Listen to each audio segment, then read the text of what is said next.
கடந்த 3 ஆண்டுகால நிதி ஆயோக் கூட்டத்தில் முதலமைச்சர் கலந்து கொள்ளாததால் தமிழ்நாட்டிற்கு நிதி பெற முடியவில்லை என்று பாஜக மூத்த தலைவர் தமிழிசை கூறியுள்ளார்.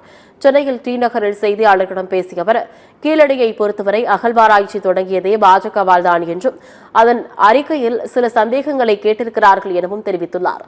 அமைச்சர் சேகர் பாபுவிற்கு பதிலளித்து பேசிய தமிழிசை, தான் புதுச்சேரியிலிருந்து தள்ளாடி கொண்டே வந்தேன் என்று சேகர் பாபு சொல்கிறார் என்று கூறியுள்ளார்.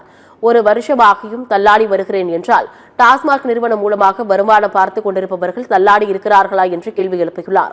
சாலையில் பள்ளங்கள் இருந்தால் கூறத்தான் செய்வோம். திமுகவை விமர்சிக்க கூடாது என்று சேகர் பாபு கூற முடியாது எனவும் தெரிவித்துள்ளார்.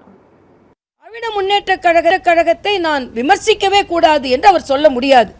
இன்னும் சொல்ல போனா அவர் சொல்ல புதுச்சேரியிலிருந்து தள்ளாடிக்கிட்டே வந்தேன் அப்படின்னு சொல்ற. எதை சொல்ல வருகிறார்? அப்போ இவங்க டாஸ்மாக் நடத்துறதுனால தமிழ்நாட்டில் தள்ளாடி கொண்டே இருக்கிறார்களா? நான் வந்து ஒரு வருஷம் ஆகியும் நான் தள்ளாடுவேனா?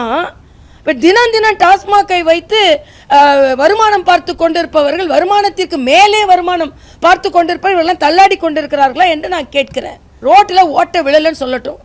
ஓட்ட விழுந்ததா இல்லையா? ஓட்ட விழுற அரசாங்கத்துக்கு என் ஓட்டு போடுறீங்கன்னு கேட்டேன். கேட்கறது இது சரியா இல்லையா?